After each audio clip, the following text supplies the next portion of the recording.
प्रधानमंत्री नरेंद्र मोदी को तीसरी बार प्रधानमंत्री बनने से रोकने के लिए नीतीश कुमार ने ममता दीदी के कहने पर भारत का भ्रमण किया और विपक्ष को जोड़ा, लेकिन विपक्ष का पटाखा फटने से पहले ही फुस हो गया। ममता, राहुल और केजरीवाल में तलवारें खिंच गई हैं। ममता को प्रधानमंत्री पद का उम्मीदवार तक घोषित कर दिया गया, लेकिन कांग्रेस राहुल के लिए जोर लगा रही है, जिससे मोदी की भविष्यवाणी अब सच हो गई है। दूसरी तरफ कांग्रेस ने अपने ही पैरों पर कुल्हाड़ी मार ली तो विपक्ष का मामला कुछ ऐसा ही चल रहा है कि विपक्ष बनने से पहले ही टूट की कगार पर पहुंच चुका है। नमस्कार, एनएमएफ न्यूज देख रहे हैं आप। मैं हूं आपके साथ अभिषेक पुंडी। प्रधानमंत्री मोदी जो भविष्यवाणी करते हैं अक्सर उन्हें सच होते देखा गया है। जैसे 2018 में मोदी ने कहा था कि आप 2023 में भी अविश्वास प्रस्ताव लेकर आएंगे। जैसे ही ये भविष्यवाणी सच साबित हो गई, वैसे ही एक और भविष्यवाणी भी मोदी की सच साबित हो गई। और अभी वो भविष्यवाणी सिर्फ 4 दिन पहले ही की गई थी और 4 दिन पहले मोदी ने कहा था कि इस विपक्ष में छुरियां चलने वाली हैं, क्योंकि ये इंडिया गठबंधन नहीं है बल्कि ये घमंडिया गठबंधन है। और इस भविष्यवाणी को 5 दिन नहीं गुजरे कि भविष्यवाणी सच हो गई, क्योंकि सारे दल प्रधानमंत्री बनने का सपना बुने बैठे हैं। किसी को भी प्रधानमंत्री पद से कम कुछ भी गवारा नहीं है। और इस सारे विवाद की जड़ है राहुल गांधी, क्योंकि राहुल गांधी की सदस्यता बहाल हो गई है, जिसे सुप्रीम कोर्ट ने बहाल कर दिया गया है। इस बहाली के बाद कांग्रेस लगातार राहुल गांधी को पोस्टर बॉय बनाने पर तुली है, लेकिन पहले ऐसा नहीं था। जब तक राहुल गांधी की सदस्यता बहाल नहीं हुई थी तब तक विपक्ष आपस में ही खींचतान कर रहा था। लेकिन राहुल को जैसे ही राहुल की सदस्यता बहाल हुई तो राहुल की जो दावेदारी थी वो मजबूती से सामने आई। लेकिन बीजेपी छोड़कर गए शत्रुघ्न सिन्हा ने कह दिया कि ममता बनर्जी प्रधानमंत्री पद की सबसे मजबूत उम्मीदवार हैं। सिन्हा का यह बयान उस सवाल के जवाब में आया जब उनसे पूछा गया कि क्या वो कांग्रेस नेता राहुल गांधी को प्रधानमंत्री पद के उम्मीदवार के रूप में देखते हैं। सिन्हा ने एक इंटरव्यू में कहा, यह देश के लिए बहुत अच्छा होगा कि ऐसे समय में जब हमारे पास राष्ट्रपति के रूप में एक महिला है तो प्रधानमंत्री के रूप में भी एक महिला ही हो। ममता बनर्जी जैसी तेज तर्रार नेता जिनके पास जनाधार है इस स्थिति में उपयुक्त रहेंगी। शत्रुघ्न सिन्हा का जो कहना है उसे देखकर तो ऐसा ही लगता है कि वो राहुल गांधी को इस पद की रेस में ही नहीं मानते। और सिर्फ ममता के नेता ही नहीं, ममता खुद कांग्रेस पर बेहद ही तीखे तेवरों के साथ हमला कर रही हैं। ममता का आरोप है कि बंगाल में सीपीएम और कांग्रेस ने बीजेपी के साथ गुप्त समझौता कर लिया।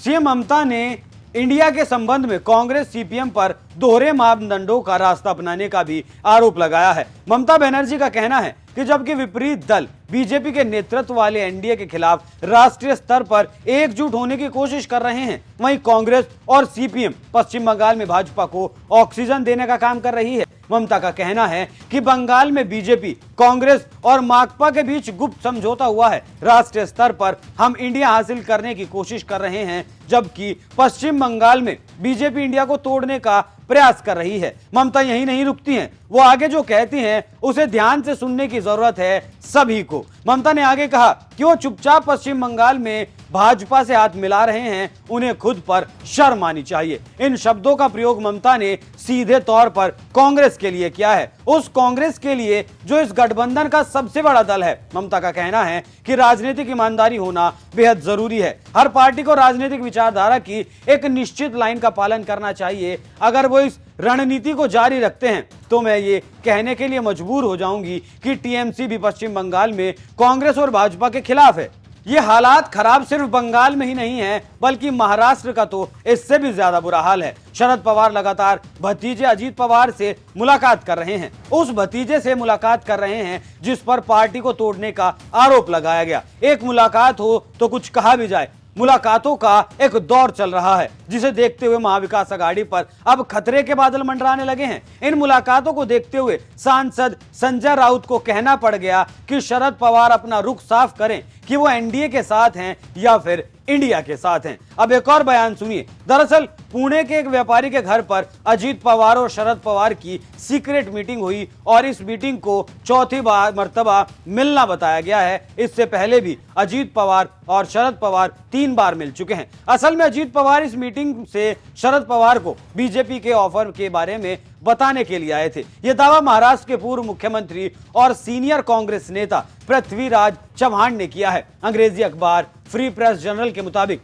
पृथ्वीराज चव्हाण ने बीजेपी द्वारा शरद पवार को दिए गए ऑफर के बारे में खुलकर बात की है। शरद पवार को बीजेपी ने केंद्रीय कृषि मंत्री और नीति आयोग के चेयरमैन पद का ऑफर दिया है। पृथ्वीराज चव्हाण ने कहा कि जहां तक मेरी जानकारी है, शरद पवार ने अजीत पवार द्वारा दिए गए इस प्रस्ताव को अस्वीकार कर दिया है। पुणे में उद्योगपति अतुल चौरडिया के घर हुई बैठक में शरद पवार को ये ऑफर दिया गया था। उस वक्त जयंत पाटिल भी वहां मौजूद थे। ये तो पृथ्वीराज चव्हाण का कहना है, लेकिन शरद पवार का कहना है कि वो बस एक पारिवारिक मुलाकात थी, वो कभी भी बीजेपी के साथ नहीं जाएंगे। लेकिन अगर पारिवारिक मुलाकात थी तो फिर किसी तीसरे के घर पर यह मुलाकात क्यों की गई? अपने घर पर यह मुलाकात क्यों नहीं की गई जब इससे पहले वाली मुलाकात घर पर की गई थी? इस मुलाकात ने महाराष्ट्र ही नहीं बल्कि पूरे देश की राजनीति में ढेरों सवाल खड़े कर दिए हैं। उधर पंजाब कांग्रेस ने यह ऐलान कर दिया कि वो पंजाब में 13 की 13 लोकसभा सीटों पर अकेले चुनाव लड़ने वाले हैं। तो यहां से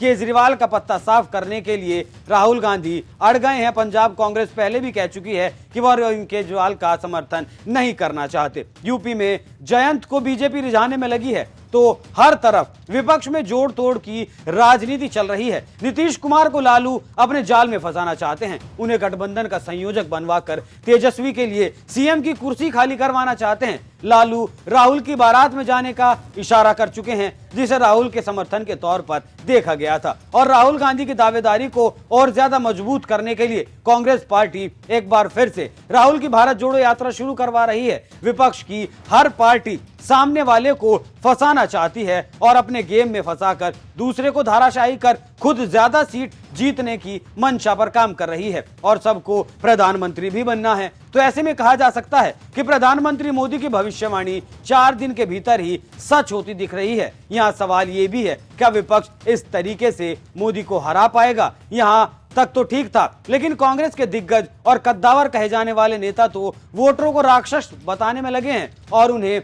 अपने बयान पर कोई खेद भी नहीं है। वो अपने बयान को सही साबित करने में जुटे हैं। दरअसल सुरजेवाला का कहना है कि जो बीजेपी को वोट दे रहा है वो राक्षस है। चुनाव में जिस वोटर को भगवान माना जाता है, कांग्रेस उसे राक्षस बता रही है।